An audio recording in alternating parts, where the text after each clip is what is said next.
ಇನ್ನು ಬಾಗಲಕೋಟೆಯಲ್ಲಿ ಕೂಡ ಬಿಜೆಪಿಯ ಅಭ್ಯರ್ಥಿ ವೀರಣ್ಣ ಚರಂತಿಮಠ ಗೆಲ್ಲುವ ವಿಶ್ವಾಸವನ್ನು ವ್ಯಕ್ತಪಡಿಸಿದ್ದಾರೆ.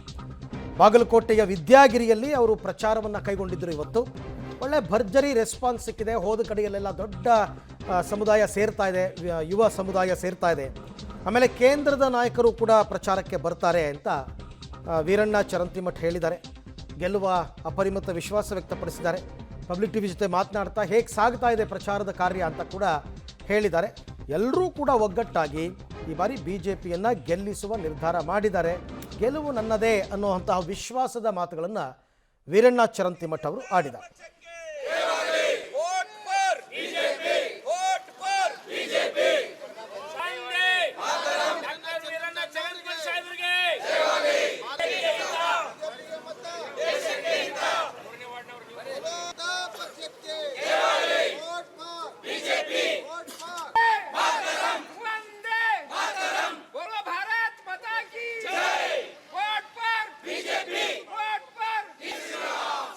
ಬಾಗಲಕೋಟೆ ಉಪಚುನಾವಣಾ ಕಣ ಸದ್ಯ ರಂಗೇರಿರ್ತಕ್ಕಂಥದ್ದು. ಈಗಾಗಲೇ ಬಾಗಲಕೋಟೆಯಲ್ಲಿ ಬಿಜೆಪಿ ಅಭ್ಯರ್ಥಿ ಬಿರುಸಿನ ಪ್ರಚಾರವನ್ನು ಮಾಡಿ ಬೆಳ್ಳಂಬೆಳಗ್ಗೆ ನಗರದ ವಿವಿಧ ವಾರ್ಡ್ಗಳಿಗೆ, ಅಂದರೆ ವಿದ್ಯಾಗಿರಿ ಆಗಿರ್ಬೋದು, ನವನಗರ ಆಗಿರ್ಬೋದು, ಹೀಗೆ ಎಲ್ಲ ವಾರ್ಡ್ಗಳಿಗೆ ಬೆಳ್ಳಂಬೆಳಗ್ಗೆ ಮತಯಾಚನೆಯನ್ನು ಮಾಡುವ ಮೂಲಕ ಭರ್ಜರಿ ಪ್ರಚಾರವನ್ನು ಮಾಡ್ತಾ ಇರ್ತಕ್ಕಂಥದ್ದು ನೀವು ನೋಡ್ತಾ ಇರ್ಬೋದು. ಸಾವಿರಾರು ಕಾರ್ಯಕರ್ತರು ಈಗಾಗಲೇ ಬಿಜೆಪಿಯ ಕಾರ್ಯಕರ್ತರು ಡಾಕ್ಟರ್ ವೀರಣ್ಣ ಚರಂತಿಮಠ ಅವರ ಜೊತೆಯಾಗಿ ಮನೆ ಮನೆಗೆ ತೆರಳಿ ಈಗಾಗಲೇ ಮತಯಾಚನೆಯನ್ನು ಆರಂಭಿಸಿರ್ತಕ್ಕಂಥದ್ದು.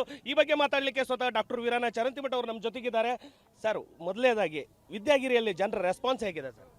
100ಕ್ಕೆ 100ರಷ್ಟು ಬಿಜೆಪಿಗೆ ಮತ ಹಾಕ್ತಾರ ಅನ್ನೋ ವಿಶ್ವಾಸ ಇದೆ ಸರ್. ಮತ್ತೊಂದು ಕಡೆ ಈಗಾಗಲೇ ಏನು ಸತೀಶ್ ಜಾರಕಿಹೊಳಿ ಅವರು, ಸಚಿವ ಸತೀಶ್ ಜಾರಕಿಹೊಳಿ ಅವರು ಅಹಿಂದ ಮಠಗಳನ್ನು ಕ್ರೋಢೀಕರಣ ಮಾಡಲಿಕ್ಕೆ ಏನು ಸಮುದಾಯಗಳ ವೈಸು ಮುಖಂಡರನ್ನ ಭೇಟಿಯಾಗುವಂಥದ್ದು, ಇದು ಎಷ್ಟು ಸವಾಲಾಗಬಹುದು ನಿಮಗೆ? ಮುಖಂಡರು ಓಟ್ ಹಾಕೋದಿಲ್ಲ, ಬೇರೆಯವರು ಓಟ್ ಹಾಕೋದಿಲ್ಲ, ಮತದಾರರು ಮಾತ್ರ ಓಟ್ ಹಾಕ್ತಾರೆ. ಅವ್ರಿಗೇನೊಂದು ಜವಾಬ್ದಾರಿ ಕೊಟ್ಟಿರ್ತಾರೆ ಮತ್ತು ಆ ಕೆಲಸ ಅವ್ರು ಮಾಡ್ತಾರೆ. ಓಟ್ ಹಾಕೋರು ಅಲ್ಟಿಮೇಟ್ಲಿ ಮತದಾರರು ತಾನೇ. ಇದು ಯಾವುದೇ ರೀತಿಯ ಪರಿಣಾಮವನ್ನು ಬೀರಂಗಿಲ್ಲ ಸರ್ ಸಭೆಗಳು ಯಾವ ಪರಿಣಾಮನೂ ಬೀರೋದಿಲ್ಲ.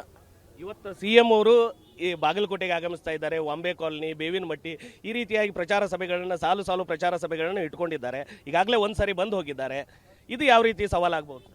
ಅದು ಯಾವ ಸವಾಲು ಇಲ್ಲ ನಮ್ಗೆ. ಅವ್ರ ಕೆಲಸ ಅವ್ರು ಮಾಡ್ತಾರೆ, ನಮ್ಮ ಕೆಲಸ ನಾವು ಮಾಡ್ತೀವಿ ಸರ್. ಮತ್ತೊಂದು ಕಡೆ ಈಗಾಗಲೇ ಏನು ಒಗ್ಗಟ್ಟಿನ ಮಂತ್ರವನ್ನು ಜಪಿಸ್ತಾ ಇದ್ದೀರಿ, ಅದಕ್ಕೆ ಮತ್ತೊಂದು ವಿಶೇಷವಾಗಿ ನಿನ್ನೆ ಬಸನಗೌಡ ಪಾಟೀಲ್ ಯತ್ನಾಳ್ ಅವರು ತಮ್ಮ ಪರ ಪ್ರಚಾರವನ್ನು ಮಾಡಿದರು. ಭರ್ಜರಿ ರಾಂಪುರದಲ್ಲಿ ಆಗಿರ್ಬೋದು, ಬೇವೂರದಲ್ಲಿ ಸಾಕಷ್ಟು ಜನ ಕೂಡಿತ್ತು. ಏನು ಹೇಳ್ತೀರಿ ಸರ್? ಚೆನ್ನಾಗಿ ಆಗ್ತಾ ಇದೆಯಲ್ಲ. ಅವರು ಬಂದದ್ದು ಕೂಡ ನಮಗೆ ಇನ್ನೂ ಪ್ಲಸ್ ಪಾಯಿಂಟ್ ಆಗುತ್ತೆ.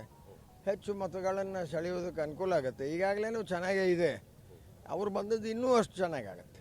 ಈಗ ರಾಜ್ಯ ನಾಯಕರು, ಸಚಿವರ ದಂಡೆ ಇಲ್ಲಿ ಬರ್ತಾ ಇದೆ. ಈ ರೀತಿಯಾಗಿ ತಮ್ಮ ಬಿಜೆಪಿಯಲ್ಲಿ ಕೇಂದ್ರ ನಾಯಕರು ಅಥವಾ ರಾಷ್ಟ್ರೀಯ ನಾಯಕರು ಬರುವಂತ ಮೊನ್ನೆ ಎಲ್ಲರೂ ಬಂದಾರ. ಈಗ ಯಡಿಯೂರಪ್ಪನವರು ಬರ್ತಾರೆ, ಕುಮಾರಸ್ವಾಮಿ ಅವರು ಬರ್ತಾರೆ, ಬೊಮ್ಮಾಯಿ ಅವರು ಬರ್ತಾರೆ, ಜಗದೀಶ್ ಶೆಟ್ಟರು ಬರ್ತಾರೆ, ಪ್ರಹ್ಲಾದ್ ಜೋಶಿ ಅವರು ಬರ್ತಾರೆ, ಅನೇಕ ಶಾಸಕರು ಬಂದಾರ, ವಿ ಸೋಮಣ್ಣವ್ರು ಬರ್ತಾರೆ. ಇವತ್ತು ಜನ ಓಟ್ ಕೇಳಕ್ಕೆ ಹೋದಾಗ ಜನರ ರೆಸ್ಪಾನ್ಸ್ ಅಂದರೆ ಜನ ಏನು ಹೇಳ್ತಾರೆ ಸರ್? ಹಾಕ್ತೀವಿ ಬಿಜೆಪಿಗೆ ಅಂತಾರೆ. ಅಂದರೆ ಒಂದು ಕಡೆ ಅಭಿವೃದ್ಧಿ ನೋಡಿ ಓಟ್ ಕೊಡಿ ಅಂತ ನೀವು ಕೇಳ್ತಾ ಇದ್ದೀರಿ, ಮತ್ತೊಂದು ಕಡೆ ಸರ್ಕಾರ ನಮ್ದಿದೆ, ಅಭಿವೃದ್ಧಿ ಆಗ್ಬೇಕಂದ್ರೆ ನಮಗೆ ಓಟ್ ಕೊಡಿ ಅಂತ ಅವ್ರು ಕೇಳ್ತಾ ಇದ್ದಾರೆ. ಅಭಿವೃದ್ಧಿ ಮತ್ತು 3 ವರ್ಷದಾಗ ಏನಾಗೈತಿ? ಈಗ ಸರ್ಕಾರ ಅವ್ರದ್ದು ಐತಲ್ಲ, ಏನಾಗೈತಿ ಏನು? ಮತ್ತು ಇಲ್ಲಾಂದ್ರೆ ಇಷ್ಟು ಜನ ಯಾಕೆ ಇವರು ಈ ಪರಿಣಾಮವನ್ನು ಬೀರ್ತಾ ಇದ್ರು? CM ಅವರು ಪ್ರತಿ ಪ್ರಚಾರ ಸಭೆಗಳಲ್ಲಿ ಹೇಳುವಂಥದ್ದು ಅವರ ದಿವಂಗತ HY ಮೇಟಿ ಅವರ ಏನು ಕನಸಿನ ಕೂಸಾಗಿತ್ತು, ಮೆಡಿಕಲ್ ಕಾಲೇಜ್ ಆಗಿರ್ಬೋದು, ಅನೇಕ ಕಾಮಗಾರಿಗಳು, ಅರ್ಧಕ್ಕೆ ನಿಂತ ಕಾಮಗಾರಿಗಳನ್ನು ಪೂರ್ಣಗೊಳಿಸಲಿಕ್ಕೆ ಉಮೇಶ್ ಮೇಟಿ ಅವರನ್ನು ಬೆಂಬಲಿಸಿ ಅನ್ನುವಂಥದ್ದು. ಕಾಮಗಾರಿ ಅರ್ಧಕ್ಕೆ ಯಾವ ನಿಂತಿಲ್ಲ, ಪ್ರಾರಂಭ ಆಗಿಲ್ಲ, ಏನು ಅರ್ಧಕ್ಕೆ ನಿಂತ